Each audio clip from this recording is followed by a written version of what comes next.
item or a shipping item. Like, Yep. I see tissue paper at the bins, I grab it. I Right. see bubble wrap, I start putting it in a bag. Yeah, I 'Cause noticed every that. penny you save Right. is a penny earned. That's correct. I agree with that. I agree with that. Why pay for it if it's sitting there for free? The thing I love about the bins is the amount of stuff you can get for the less amount of money. Oh, yeah. You may spend $18 and you have 3 or 4 items that'll bring you $20 a Right. piece. So, And actually, bins to me is like a whole day trip because I pack food, water. You're not supposed to have it. Yeah, they don't want you to Because have you that get in exhausted. there. You do. It's like a real workout going in there and digging through all of that stuff.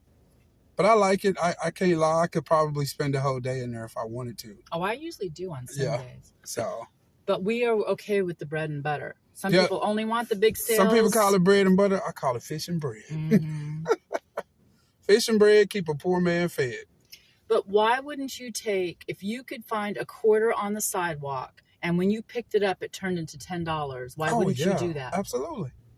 That's absolutely a thing to do. I couldn't imagine if I had gotten started in this like a year ago where I could be now. Mm-hmm. I'm so excited about it. Everything I think about is doing this. Yeah. And it's crazy. Me too. I never would have thought that this was even available to do. Mm-hmm. And then when, like that last item I bought, the little Pat Pat rocket with little Einsteins from the Disney Channel. Mm-hmm. I paid $8 for it in the estate sale, and I was only going to list it for $30 until I did a little research. Mm-hmm. And I saw they were selling as high as $270. Wow.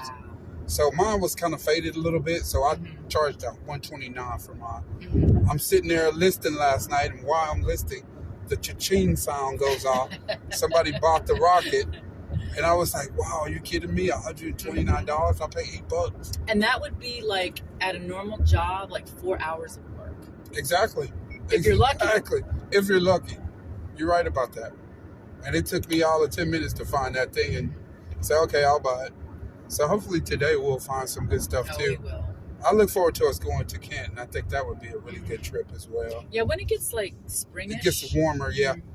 And then also we might try the one in Weatherford I was telling you about as well. Well, part-time picker. Yeah. He goes to one that's more like not Canton, more maybe what you're talking about. Smaller, I don't want to say this like wrong, but just people who gather stuff from wherever they get it and sell it. Right. Versus real dealers who are trying to sell stuff, and he does very good. Right. Like he goes there every week, and he does very good. Well, I can't tell you if it wasn't for you, I wouldn't know anything about this.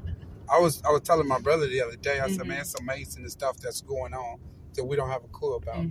I said, "This has been going on for years, and I didn't have a clue about it." And the crazy thing is I got started for like $2.35 because the first item I bought that I sold. I bought at Goodwill's. It was a little wooden vase with Chinese writing on it.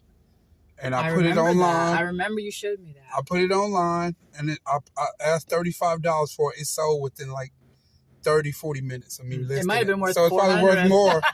You let it go. They're like, I did. I was like, man, that went fast. Yeah, it went fast. So the good thing about being new on eBay is either A, you want too much for something and it never sells, or something you didn't know was valuable, you put it up and it was very valuable and it sells. When something's, never ever, if you put something up and 3 or 4 people send you an offer, never ever take it. That means it's worth something. That means it's worth money because they're trying to get it real fast.